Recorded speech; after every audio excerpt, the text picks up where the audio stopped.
bisa menjaga lahan mereka atau pekarangan mereka untuk mereka tanam sesuatu. Nah, ini ya. Iya Pak Karmel, berarti launching ini sudah selesai, gaun ini tetap berjalan Gemar Papeda. Nah, kira-kira Pak Karmel, setelah kita selesai dengan launching ini, dampak Gemar ini untuk pemerintah, untuk masyarakat itu seperti apa Pak? Kalau kita ini juga sesuatu yang saya pikir memang kita tidak hitung secara matematika ya. Tetapi kita ingin pastikan waktu launching di tanggal 6 dan tanggal 13 dengan asumsi yang kita bangun ya, pengamatan percakapan yang kita bangun itu hampir kurang lebih 500 sampai 600 juta uang beredar untuk mama-mama Papua. 500 sampai 600 juta ya. Saya juga pikir uang tidak dikeluarkan oleh anggaran pemerintah daerah atau dari APBN, tetapi dana-dana pribadi masyarakat, pegawai datang, para pendeta datang dengan uangnya sendiri-sendiri belanja, dan kalau kita kalkulasi pada gerakan itu kurang lebih 500 sampai 600 juta uang berputar untuk mama-mama Papua. Dan itu sumbangan terbesar kita lakukan untuk mama Papua. Nyata orang pegang ya. Satu mama Papua ketemu saya. Dia bilang, hari ini dia pegang 5 juta. Ya. 5 juta. Dia jalan cerita di kampung bahwa hari ini saya dapat 5 juta. Sesuatu yang saya tidak bayangkan. Ini cerita-cerita kecil saja. Tapi ini kalau kita lakukan konsisten, dia memberi dampak. Ya. Saya pikir dampaknya bisa saja banyak. Papua hari ini, Papua Barat hari ini, kita bilang ada kemiskinan ekstrim. Ya. Kemiskinan ekstrim itu karena orang tidak ada uang. Bukan karena tidak ada makanan. Bukan karena tidak ada makanan. Makanan ada kasbi di rumah, ada keladi di rumah, ada sayur. Tetapi yang kita gunakan itu adalah pendapatan, uang. Karena itu yang kita harus dorong adalah ada pendapatan dalam bentuk uang untuk orang Papua. Salah satunya ini dampaknya. Orang Papua hari itu pegang uang. Kalau kita kalkulasi dia dapat 1 juta hari itu dibagi sekian hari, itu artinya orang Papua satu hari dia punya pemasukan kurang lebih ada 7.000. Artinya standar yang disampaikan ya melewati itu. Bisa saya 10.000 satu hari ada pendapatan masuk. Berarti kita bisa keluar dari urusan kemiskinan ekstrim. Saya juga tidak mengerti tentang urusan kemiskinan ekstrim. Saya hanya menggerakkan itu, tapi kemudian baru saya mendapat pelajaran penting. Bahwa ini juga mendorong. Ternyata ada dalam muatannya itu Pak ya. Muatannya ada juga. Ya. Begini. Orang gizi, kita bicara kekurangan gizi, tapi orang tidak ada uang, tidak beli apa-apa, gimana? Ya. Ini juga saya pikir menjadi bagian dari edukasi ya. Supaya orang Papua ini tidak berharap datang ke seperti yang sekarang orang bicara. Mungkin tidak betul bagi saya, tidak betul. Tapi orang datang kemari sibuk-sibuk bikin ketemu bupati, gubernur dengan proposal bikin capek diri. Waktu habis, lahan tinggal kosong. Jadi supaya lahan terisi kita beli, baru kita beritahu. Jadi ini juga edukasi. Saya juga belanja di pasar, saya tanya. Ya, supaya pemirsa tahu ya, saya pikir sahabat podcast tahu. Ketika kita melakukan launching di pasar, itu ada kasbi tuh. Kasbi ya. Kita bilang ketela pohon. Singkong. Kasbi. Kasbi itu sedang beredar di situ. Saya tanya, saya secara goyongan saya bilang, kasbi ini dari mana? Saya mau beli, tapi saya beli ini harus yang mama Papua tanam. Kan saya cuma apa? Guyon. Satu mama Papua bilang sama saya, Bapak, saya harus jujur ini. Oh iya. Bagaimana mama? kita punya kasbi ini, tong baru tanam baru kecil-kecil, tapi kadangkala babi masuk makan. Oh, terus baru kasbi ini datang dari mana? Ini kasbi ini dong datangkan dari Ternate. Saya juga kaget, kasbi didatangkan dari Ternate. Bayangkan kalau kita tidak pergi. Saya pikir kepala dinas pertanian atau pejabat di Sorong itu tidak tahu kalau kasbi itu sedang datang dari Ternate. Mereka datangkan kasbi dari Ternate. Saya dari kecil sampai besar ini saya pikir kasbi itu kita bisa tanam di Papua. Ternyata kasbi didatangkan dari Ternate. Dan waktu itu kita beli di Sorong, itu kasbi dari Ternate. Saya terpukul juga. Ini satu pelajaran ini. Kalau kita tidak turun ke pasar, ya tapi saya kan akan wilagama bukan kepala dinas pertanian. Tapi pesan ini saya mau ingin sampaikan bahwa ini ada sesuatu yang terjadi di lapangan, ya, lapangan. Jangan-jangan semua makanan yang orang Papua jual itu datangkan dari apa? Dari luar. Luar. Orang Papua tidak tanam. Ini jadi masalah ini. Kita sedang mendorong untuk Papua jaga lahan, jaga mana-mana, tapi belum tanda tanam. Nah, ini satu kasus kecil saja. Saya tanya ini memang minum lah tidak, mama ini karena tumpunya masih kecil-kecil jadi. Oh ya. Nah, saya pikir ini satu temuan kritik untuk kita. Ya. Oh ya, ini kita harus bagian-bagian kecil ini kita juga perhatikan. Ya. Nah, kalau kita mau bangun Papua ya, dan memang ada sesuatu yang menarik ketika kami turun ke pasar. Ada kejujuran yang kita juga peroleh di pasar. Di pasar ini memang harus orang-orang jujur yang ada di pasar. Mam Papua ini mereka jujur. Kejujuran mereka itu mereka duduk dari pagi sampai sore. Dengan kejujuran itu mereka menjual semua yang mereka miliki. Itu luar biasa. Ya.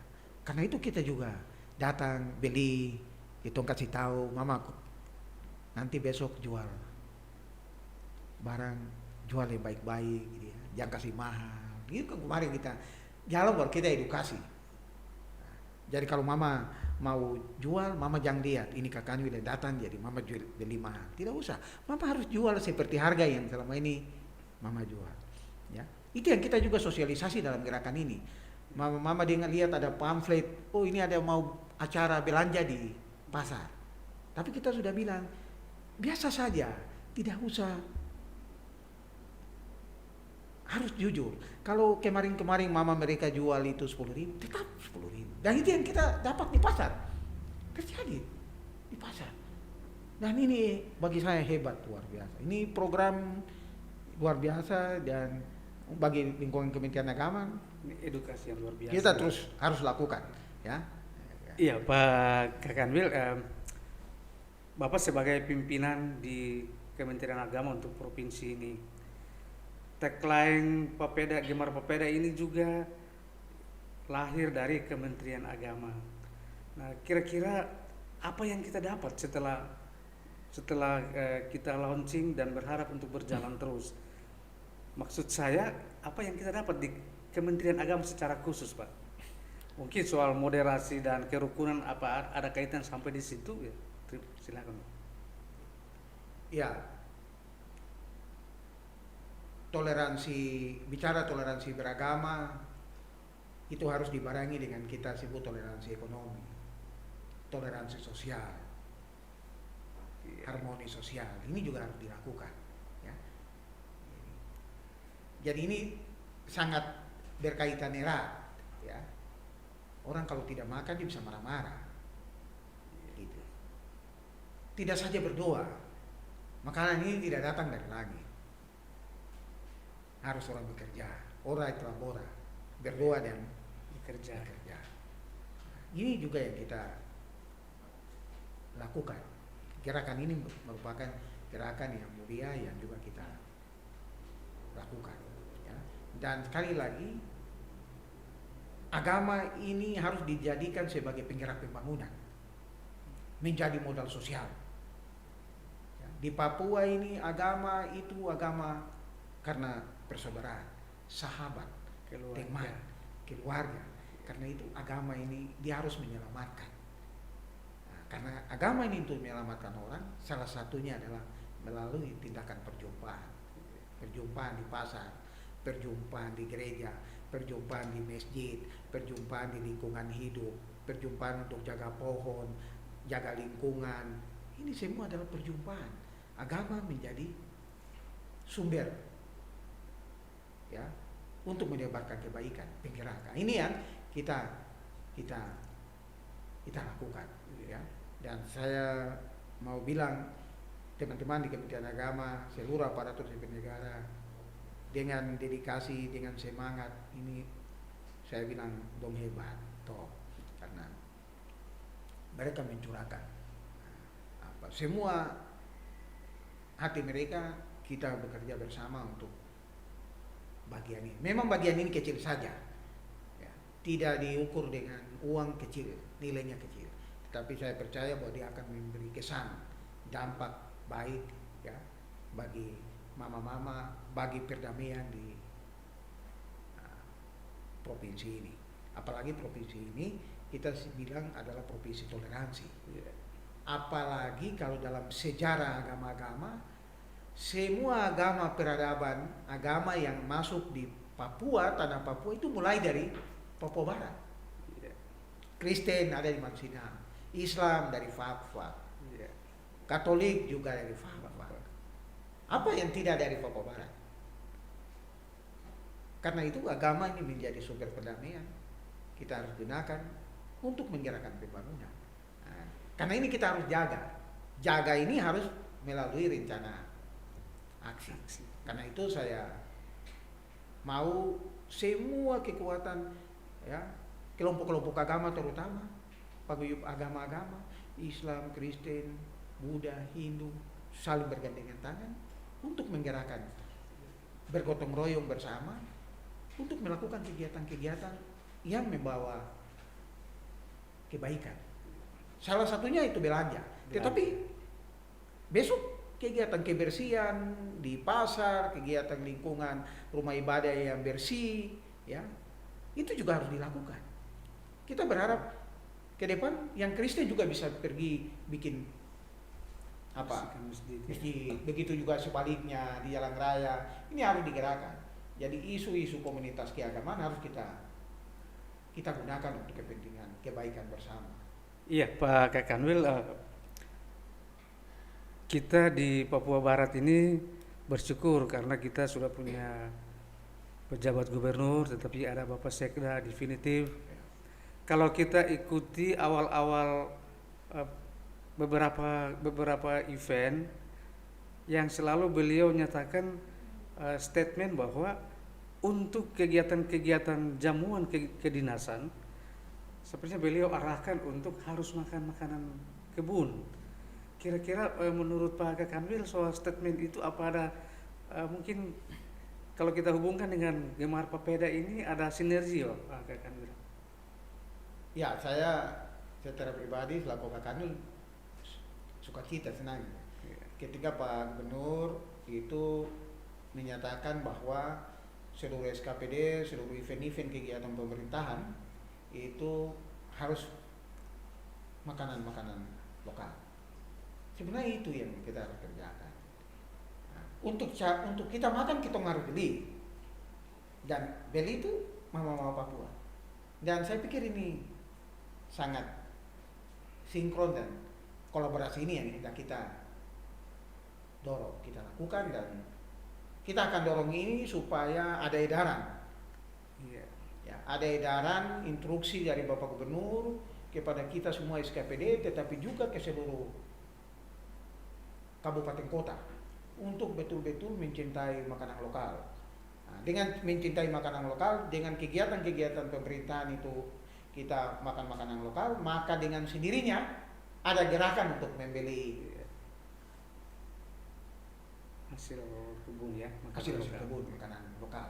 Dan bagi saya kita memberi support kepada Pak Gubernur ya, dan kita Kementerian Agama sudah memulai itu dan terus akan memulai dan tidak akan mengakhiri.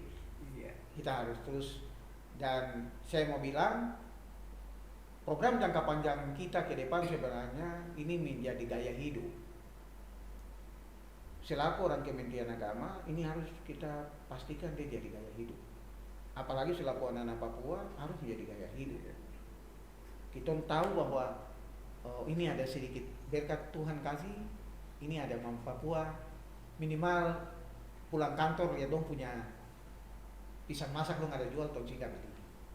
Ya, itu saya. Iya Pak Kakak, ada hal yang menarik yang mungkin ada berhubungan juga dengan tagline kita ini.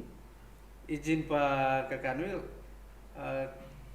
pada tanggal 21 Oktober yang lalu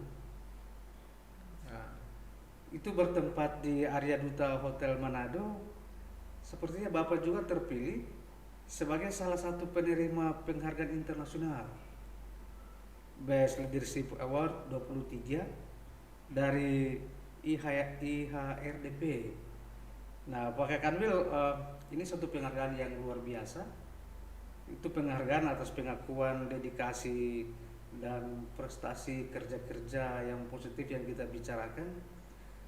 Apakah ini tagline kita Gemar Papeda ini juga yang mendorong Bapak ke penghargaan itu atau bagaimana Pak? Ya, sebenarnya bukan soal itu ya. Kita berapa waktu memang ada penghargaan dari satu lembaga, ya, lembaga masyarakat ya, lembaga yang kemudian sering memberi penghargaan, melihat dedikasi kepemimpinan inovatif dari berbagai orang, berbagai lembaga, ya, pribadi, lembaga, dan kita ada di situ. Saya juga terkejut bisa kemudian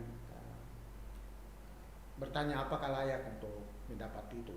Tetapi bagi saya ini satu pemicu kepada kita seluruhnya aparatur ya, bahwa ayo kita bekerja untuk melayani masyarakat. Bagi saya yang disebut dengan penghargaan dan prestasi itu sebenarnya kerja untuk melayani. Jadi, bukan berarti kita mendapat penghargaan, dikasih apa-apa. Tetapi kerja baik itu bagian dari prestasi.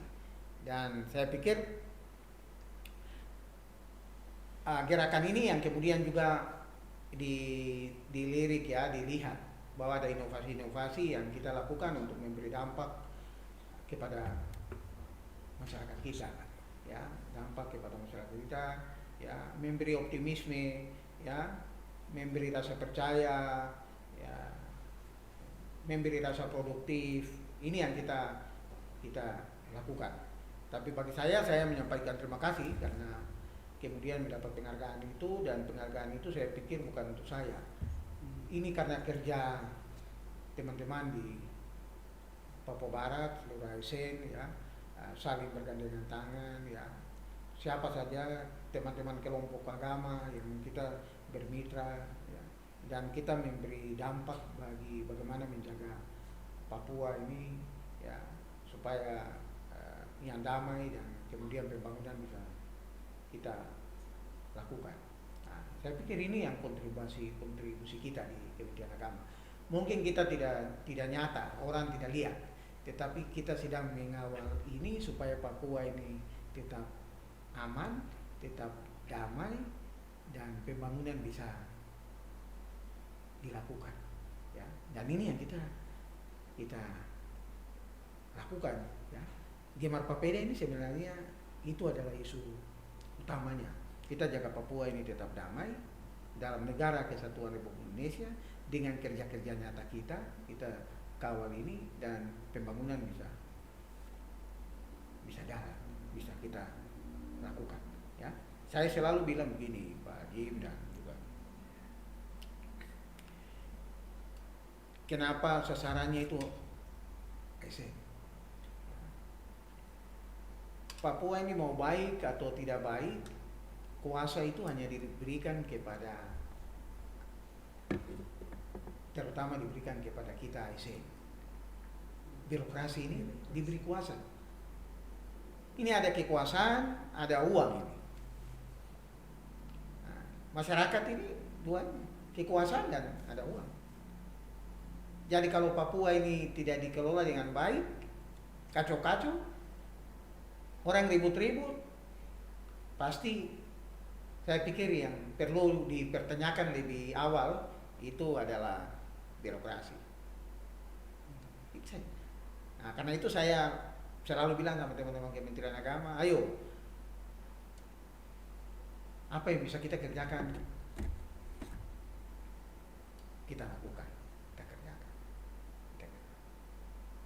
Dan salah satunya Gemar Papeda itu tidak ada uang kan? Iya. Tidak ada di apa? Tidak ada di LKKL itu. Tidak ada anggaran dipanya. Tidak ada anggaran dipanya itu. Teman-teman kerja sukarela itu. Saya bersyukur karena ada beberapa pihak, banyak pihak datang dengan sukacita sendiri. Pihak bank bisa juga datang tanggung tenda, tanggung minum. Iya. Dan saya pikir kerja-kerja gotong royong ini yang terus kita lakukan. Ya. Bagi saya kerja dengan kalau ada uang di DIPA, di RKKL gampang saja itu. Gampang itu. Gemar Papeda ini uang Kotop ini tidak ada uang di apa anggaran, tidak ada, itu kosong ini. Masing-masing orang diajak, ayo ada uang sedikit-sedikit bisa kumpul-kumpul ini. Dan saya pikir ini yang menarik. Yang penting kita mau saja, ya pasti semua bisa, ya kita orang bisa. Iya, menarik sekali Pak Kakanwil. Mungkin yang terakhir, kira-kira ada pesan-pesan moral dari Bapak kepada khususnya ASN di lingkungan Kementerian Agama untuk 2 provinsi ini menyangkut kerja-kerja positif kita. Ya, pertama saya ingin sapa teman-teman sahabat podcast Gemar Papeda ini. Siap. Saya pikir kita terus sebarkan rasa percaya, kita terus sebarkan rasa optimisme, kita terus sebarkan rasa produktivitas, ya. Produktivitas. Kementerian Agama dengan semua program yang dilakukan, kita arahkan pada apa yang disebut dengan memberi rasa percaya, kita memberi rasa optimisme dan juga memberi rasa produktif. Jadi Gemar Papeda ini bertujuan adalah untuk memberi rasa percaya, rasa optimisme, rasa produktif, rasa percaya. Percaya untuk apa? Bahwa kita semua aparatur ini adalah wakil negara. NKRI itu ada di badan kita ini. Kehadiran kita itu mewakili negara. Artinya kita ada di tengah-tengah masyarakat. Masyarakat tidak bisa tanya negara ada di mana, Jokowi ada di mana. Kita ini sudah mewakili Jokowi, kita ini juga semua mewakili presiden. Kita ada di sini, dan ini yang kita lakukan. Dan kalau kita lakukan baik, maka saya mau bilang negara hadir di sini. Kalau kita tidak kerja baik, tentu negara tidak hadir di sini. Ini yang kita seluruh ASN di Kementerian Agama, saya berharap melakukan tugas dengan baik, karena kita adalah presentatif dari kehadiran negara. Ya. Dengan begitu masyarakat tahu bahwa NKRI ada di sini. Kalau kita tidak kerja baik, pasti orang bilang negara tidak ada di sini. Jadi ini sesuatu yang biasa saja, sesuatu yang alami. Karena itu saya mau bilang, ayo tetap semangat, bergandengan tangan, saling gotong royong, melakukan tugas dengan baik, sebarkan kebaikan, dan dengan begitu orang percaya bahwa negara ada, negara hadir, dan kita ini adalah negara. Baik, terima kasih Pak Kakanwil, dan sebelum kami akhiri jumpa kita, kami kru podcast Gemar Papeda bersama semua ASN di lingkungan Kanwil Provinsi Papua Barat dan Papua Barat Daya, kami juga menyampaikan ucapan selamat kepada Pak Kakanwil yang beberapa waktu lalu telah berhasil menyelesaikan diklat PIM 2-nya. Kiranya Pak Kakanwil telah selalu eksis dan sukses dan menjadi berkat bagi orang banyak. Dan sahabat podcast Gemar Popeda yang kami kasihi, demikian bincang-bincang kita bersama dengan Pak Kakanwil, Bapak Luxen James Mayor yang sudah berkenan mengunjungi podcast di sore hari ini. Kiranya apa yang sudah menjadi bincang-bincang kita itu juga lah yang menjadi bagian yang paling indah dalam kerja-kerja positif kita. Terima kasih, dan bagi sahabat-sahabat podcast yang mau mengikuti perkembangan-perkembangan lebih lanjut mengenai kerja-kerja Kementerian Agama, silakan kunjungi website kami dan medsos yang ada. Di antaranya podcast kita ini juga sudah ada. Yang berikut ada TikTok, ada IG, ada YouTube, dan ada Facebook. Silakan kunjungi dan pasti banyak mendapat informasi-informasi yang menarik. Sekian, terima kasih dan selamat sore Pak Kakanwil.